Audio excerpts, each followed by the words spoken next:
দর্শক, গত বৃহস্পতিবারে জামিন দেয়া হয়েছিল হাইকোর্টে বীর মুক্তিযোদ্ধা সাবেক মন্ত্রী লতিফ সিদ্দিকীকে এবং সাংবাদিক মঞ্জুরুল আলম পান্নাকে। বৃহস্পতিবারেই আইনজীবী জেডাই খান পান্না বলেছিলেন, যদি আপিল করা না হয়, আশা করছি সরকার আপিল করবে না।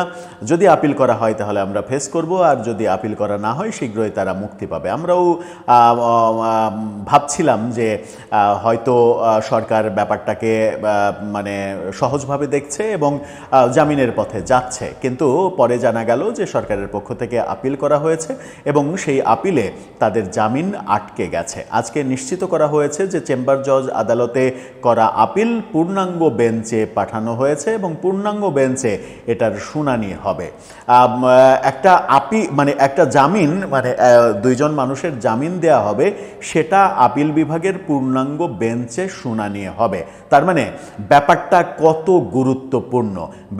কতটা গুরুত্বপূর্ণ, সরকার যে অভিযোগে তাদেরকে গ্রেপ্তার করেছে এবং গ্রেপ্তার প্রথমে হেফাজতে নিয়ে তারপরে মামলা দিয়ে তাদেরকে সেই মামলায় গ্রেপ্তার দেখানো হয়েছে, সেই অভিযোগটা কতটা গুরুতর ছিল। তাহলে কি ব্যাপারটা এরকম ছিল যে এই দুজন সহ যাদেরকে গ্রেপ্তার করা হয়েছে তারা সত্যি সত্যি সরকার উৎখাতের কিংবা সরকারের বিরুদ্ধে কিংবা রাষ্ট্রদ্রোহী কোনো কর্মকাণ্ডে জড়িত ছিলেন, সেই কারণে সরকার এত বেশি সিরিয়াস যে তাদের জামিন ঠেকানোর জন্য আপিল বিভাগে আপিল করতে হলো? কি হচ্ছে আদালতে, চলুন একটু জেনে নেওয়া যাক। এই ভিডিওতে থাকবেন পলিটিক্স টিভির নিয়মিত আয়োজনে।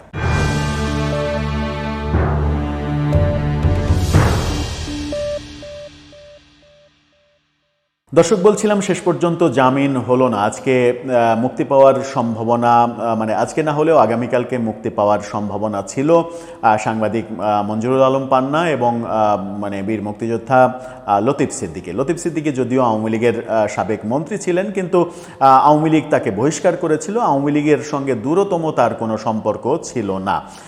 আওয়ামী লীগ থেকে বহিষ্কৃত একজনকে আওয়ামী লীগের ট্যাগ দিয়ে বিভিন্ন ধরনের নাশকতামূলক কর্মকাণ্ডে জড়িত এরকম মামলায় তাকে কারাগারে প্রেরণ করা হয়েছিল। আমরা দেখেছিলাম যে সন্ত্রাস বিরোধী আইনে তাদেরকে মামলা দেওয়া হয়েছিল এবং সেই মামলায় তাদেরকে কারাগারে পাঠানো হয়েছিল। নিম্ন আদালতে একাধিকবার জামিন চেয়েও তার জামিন পাওয়া যায়নি। উচ্চ আদালত জামিন যখন দিয়েছিলেন তখন সরকার এটার বিরুদ্ধে আপিল করলো। এবং সাংবাদিক মঞ্জুরুল আলম পান্নার বিষয়ে বিশেষ করে লতিফ সিদ্দিকীকে আপনি রাজনৈতিক ব্যক্তি হিসেবে ভাবতেই পারেন, সেটা আপনার ভাবনার বিষয়, কিন্তু মঞ্জুরুল আলম পান্না সাংবাদিক হিসেবে তাকে যখন এই কর্মকাণ্ডের মধ্যে ঢোকানো হলো তখন কিন্তু আন্তর্জাতিক চাপ রয়েছে। আন্তর্জাতিক চাপের ব্যাপারটা সরকার মাথায় রাখলো কি না সেটা একটা বড় প্রশ্ন, এবং সরকার মাথায় রাখলে সরকারের যে অ্যাটর্নি জেনারেল অফিস, সেই অফিস মাথায় রেখেছে কি না, নাকি অ্যাটর্নি জেনারেল অফিসকে অন্য কোনোভাবে ব্যক্তিগত কোনো ব্যাপার দ্বন্দ্ব কিংবা রাগারাগি রেষারেষি এই ব্যাপারগুলো কিংবা বিদেশে থেকেও কেউ ব্যাপারগুলোকে হ্যান্ডেলিং করছেন কিনা, সেই ব্যাপারে যথেষ্ট সন্দেহ তৈরি হওয়ার অবকাশ রয়েছে। কারণ সরকারের এই ব্যাপারগুলোকে সফটলি দেখারই কথা।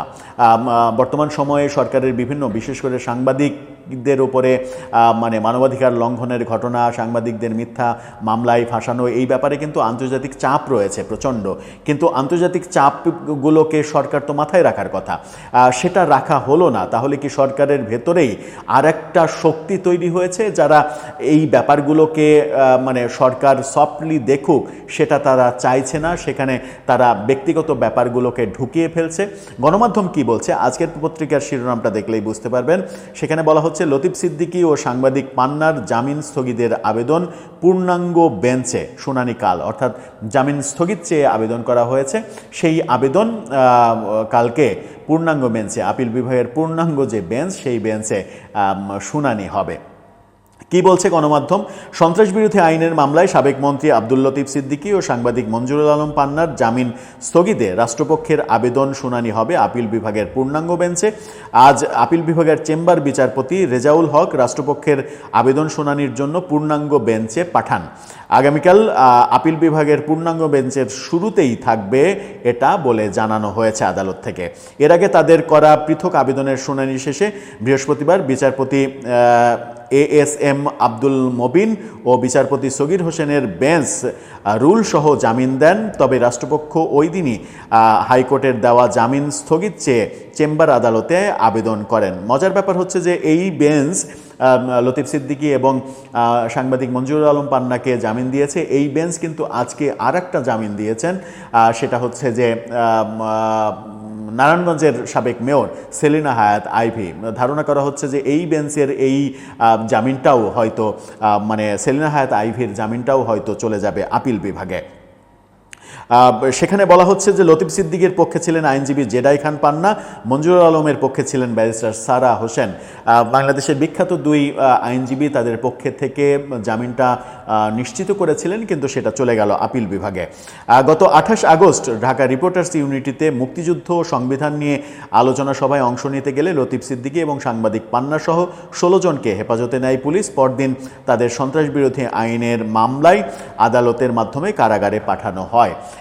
28 আগস্ট এই ঘটনাটা ঘটেছিল। 29 আগস্ট তাদেরকে কারাগারে পাঠানো হলো। সেপ্টেম্বর, অক্টোবর, নভেম্বরের প্রায় 2.5 মাস হয়ে যাচ্ছে তারা কারাগারে। সেই 2.5 মাস আমরা বৃহস্পতিবারেই বলেছিলাম যে 70 দিন পরে তাদের জামিন হলো, কিন্তু সেই জামিনটা এটা এখন ভাবার বিষয় যে এই জামিন, বিশেষ করে মঞ্জুরুল আলম পান্না তার সঙ্গে তিনি কোনো একটা পক্ষকে খেপিয়ে দিয়েছিলেন কিনা, কোনো একটা পক্ষের বিরাগভাজন হয়েছিলেন কিনা, সেই প্রশ্নগুলো এখন সামনে আসছে।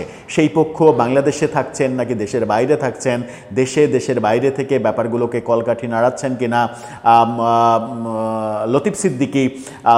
লতিফ সিদ্দিকী যার সঙ্গে আওয়ামী লীগের বর্তমানে কোনো সম্পর্ক নেই, এবং আওয়ামী লীগের যে অভিযোগটা আওয়ামী লীগের বিরুদ্ধে, আওয়ামী লীগের ফ্যাসিস্ট হয়ে ওঠার যে সর্বশেষ সময়টা, সেই সর্বশেষ সময়ে আওয়ামী লীগের সঙ্গে তার কোনো সম্পর্ক ছিল না। তাকে আওয়ামী লীগ হিসেবেও এর আগে কোনো মামলা কিংবা কোনো কিছুতে গ্রেপ্তার করা হয়নি। এই আয়োজন জেডাই খান পান্নার আহ্বানে সাড়া দিয়েই তারা মূলত বিপদে পড়েছেন, এবং জেডাই খান পান্নার মঞ্চ 71 সম্ভবত সংগঠনের নাম, মঞ্চ 71-এর কার্যকলাপকে সরকার বিরোধী কার্যক্রম হিসেবে দেখছে।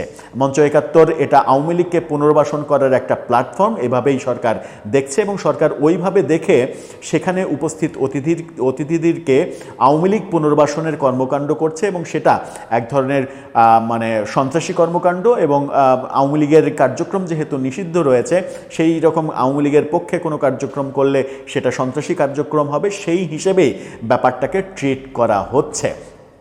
কিন্তু প্রশ্ন আসে যে সরকার কি এই মানুষগুলো কি সত্যিই আওয়ামী লীগ পুনর্বাসনের চেষ্টা করছেন, নাকি এক ধরনের নিরপেক্ষ অবস্থান ব্যক্ত করা কিংবা সরকারের সমালোচনা করা কিংবা সরকারের কাছের স্টেক হোল্ডারদের সমালোচনার কারণে কারো বিরাগভাজন হয়ে গেছেন। দর্শক, আপনার কি মনে হয়? আপনার মতামত জানিয়ে লিখতে পারেন আমাদের কমেন্ট বক্সে।